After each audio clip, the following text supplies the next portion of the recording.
While meditating on the text this morning, I was reminded of Meditando no texto de hoje, eu me lembrei de algo que aconteceu muitos anos atrás quando eu era missionário. Eu estava estudando com um jovem que se preparava para ser pastor. Aquele jovem começou a assistir a todas as nossas reuniões, ao mesmo tempo que ia nos cultos da igreja dele.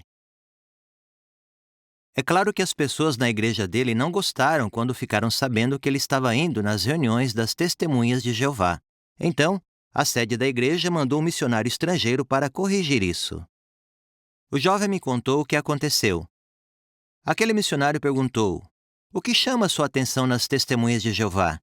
Ele respondeu: "Uma coisa que me impressiona é que elas pregam."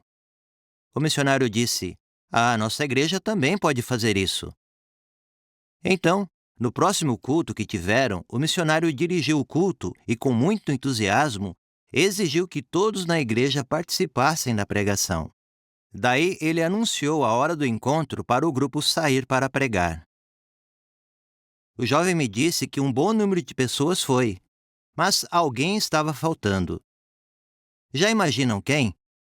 O missionário. Ele achou que não precisava ir, bastava incentivar os outros a pregar. Que diferença do exemplo de Jesus e dos esforçados anciãos que exercem a liderança na pregação. Abram a Bíblia e vamos ver um texto bem interessante. Hebreus 13, versículos 7 e 17. Eu gostaria de destacar o valor da tradução do Novo Mundo nesses versículos.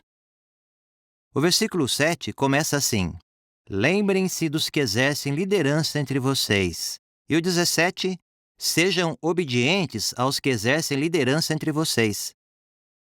Se você olhar outras Bíblias, antigas ou não, vai ver que a maioria delas diz "seus líderes."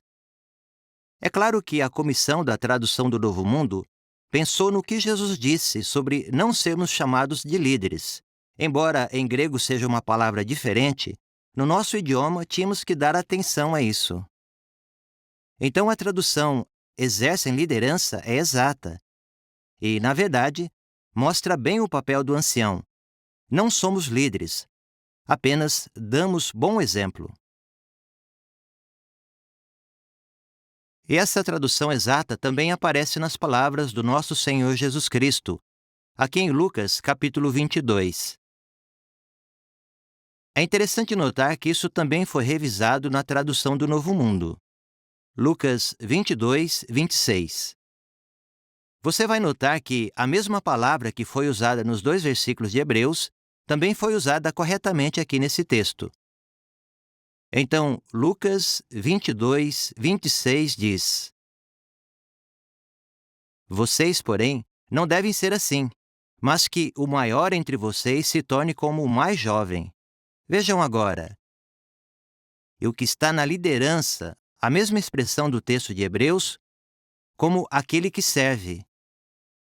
Então fica claro que exercer a liderança quer dizer trabalhar, ser um ministro, ser um servo, servir outros. Eu também me lembrei de quando eu trabalhei na equipe de tradução em Samoa, no Pacífico, muitos anos atrás. Numa ocasião, a equipe estava tentando encontrar a expressão certa para passar essa ideia de exercer liderança. Os irmãos estavam decidindo entre duas expressões. Uma era a palavra taitai e a outra era taimua. Não precisam se preocupar em lembrar essas palavras. Mas como eu era estrangeiro, eu não estava entendendo qual era a diferença de sentido entre elas. Então eu perguntei para os irmãos: "Como vocês me explicariam o que essas palavras significam?" Daí, um irmão que se expressava muito bem disse: "É bem parecido com um desfile." Então, um tai-tai seria o homem idoso que se senta na beira da estrada e fica gritando: "Faça isso, faça aquilo." Já o taimua é aquele que vai na frente, mostrando o que fazer e os outros o seguem. Que palavra vocês acham que escolhemos? Você não acha que é um bom jeito de explicar o que está envolvido em ser um ancião?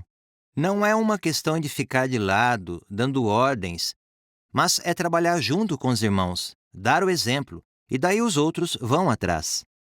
Isso está de acordo com o que um dicionário grego diz sobre essa expressão.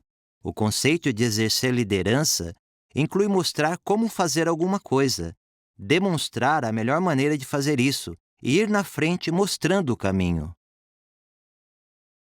Por outro lado, algumas religiões consideram o termo ancião como um título.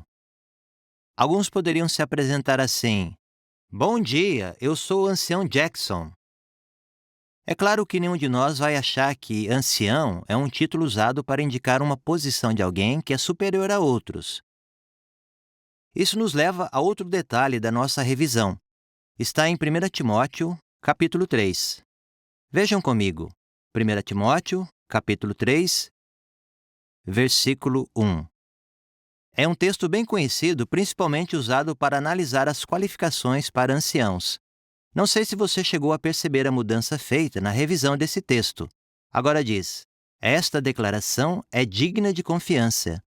Se um homem está se esforçando para ser superintendente, deseja uma obra excelente.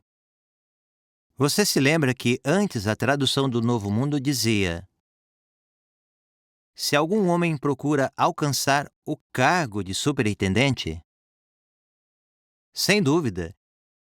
Isso era por causa da influência da versão Rei Jaime e de muitas outras Bíblias antigas que usavam essa palavra. Mas quando lemos o resto do versículo, fica claro que não se trata de buscar um cargo ou uma posição de superintendente. Ao contrário, se trata de trabalho. Isso mesmo, o trabalho duro que um superintendente tem que fazer. Ele sabe que precisa trabalhar duro, se esforçar para dar um bom exemplo. Daí os outros vão seguir. Não é só falar para os outros o que devem fazer. Quando vemos esses detalhes na tradução do Novo Mundo, gostamos ainda mais dela, não é? Com isso em mente, o que aprendemos do texto de hoje? Bom, como anciãos, o que temos que fazer? Não ficar de lado, dando ordens. Temos que exercer a liderança, ir na frente, trabalhar, e daí os outros vão seguir o nosso exemplo, assim como seguimos o exemplo de Jesus.